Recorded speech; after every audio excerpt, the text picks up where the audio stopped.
What them haters talking about?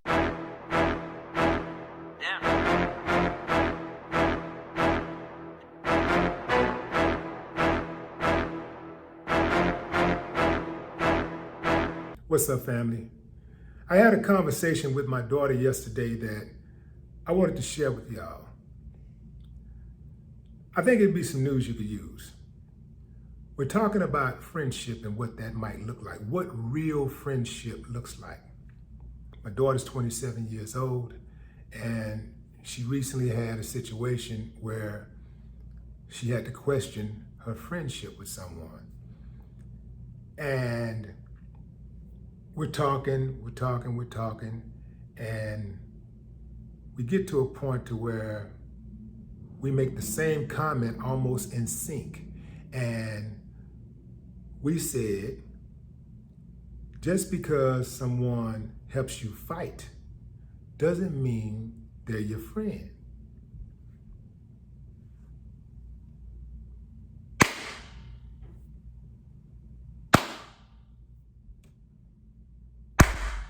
Fam, did you hear what I said?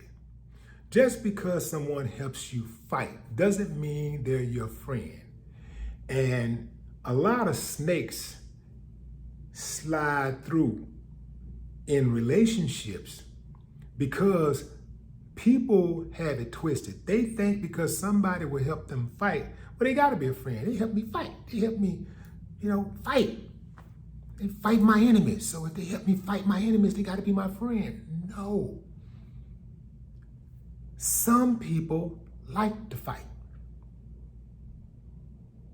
Some people like to fight.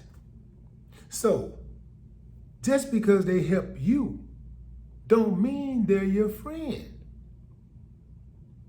There are so many people we're walking on right now because they thought the person who was helping them fight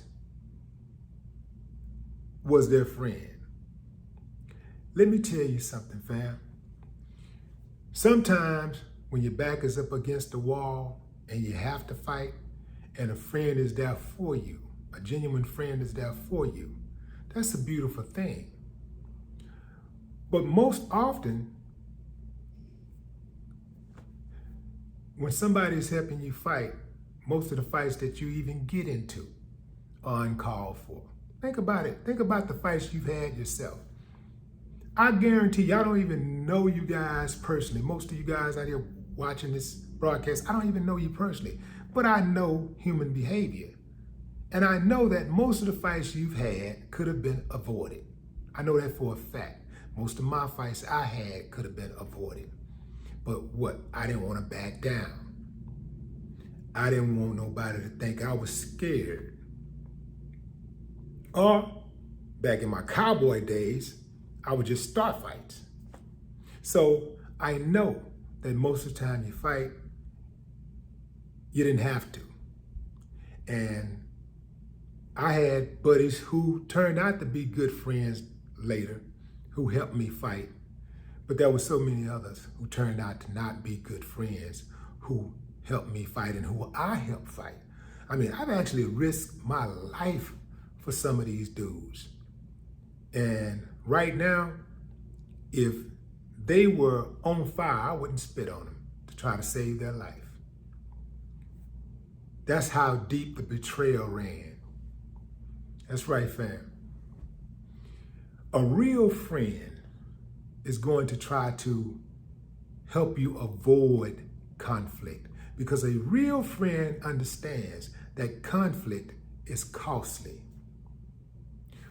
Anytime you get into conflict, even a heated discussion, you have to always think, what is the worst thing that could happen?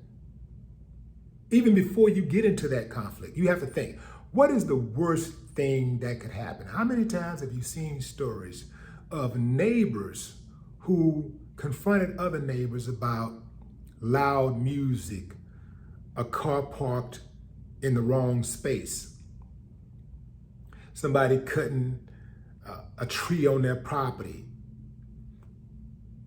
shoveling snow in their yard, and somebody ends up dead?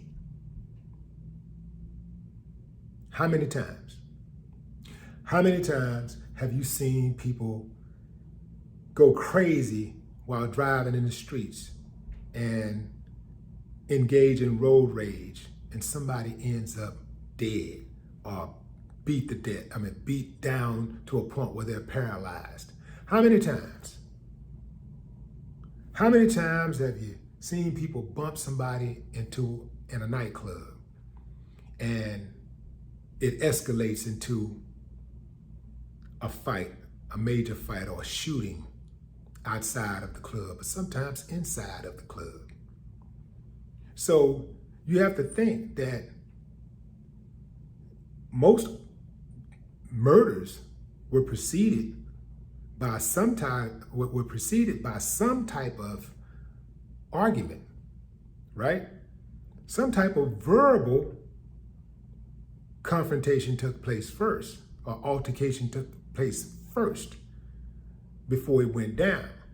So you have to think, what's the worst that happened? And a good friend would not want to see his friend taking his life for granted, being so reckless, being so careless with his life or with her life. Good friend gonna try to reel you back. You see, oh man, that ain't it. Because sometimes, people have attitudes, right? And you got a bad understanding. I had a bad understanding all throughout my youth, and man, it was, by the grace of God, yeah. But I had good people around me who said, Will, that ain't it. What if they'd have been like, yeah, let's do it. Now, I had some of those around me too. Like, let's do it. Let's go get them. Let's get them. We went and got them, But I also had people, including my kid's mother, who said, baby, don't worry about that. He gonna get his. You ain't got, don't worry about that. Don't trip on that. Some of these guys out here think women are their friends who they're in relationships with, because that woman is a so-called ride or die, so much to the point that she will actually tell you, hey, babe, don't take your 9mm. You ain't gonna hit that minute with that. Here, take your shotgun. You're gonna hit something with the shotgun. Somebody gotta have some sense. So a real friend is going to try to protect you. A real friend is going to try to move you out of the way of the line of fire, not put you in it. A real friend is not going to go out and do something slick and violate somebody, take something from somebody, and then jump in the car with you or hang out with you, knowing that when them killers come, they ain't gonna ask no questions. The killers don't say, hey, excuse me, can you move out the way so I can shoot your friend? They're gonna shoot you and they're gonna shoot the friend. That's how that go. So just a little something to think about, fam. Me and my daughter, we like to have these discussions. Me and my daughter and my son, we have these life discussions from time to time. And, every now and then, I feel like, it's, that discussion is worthy of sharing with you guys, because I know that we have more in common than we have differences. You dig what I'm saying? We have more commonalities than we have differences. So anyway, fam, that's some news you can use. Till next time, no more talk. What the haters talking about?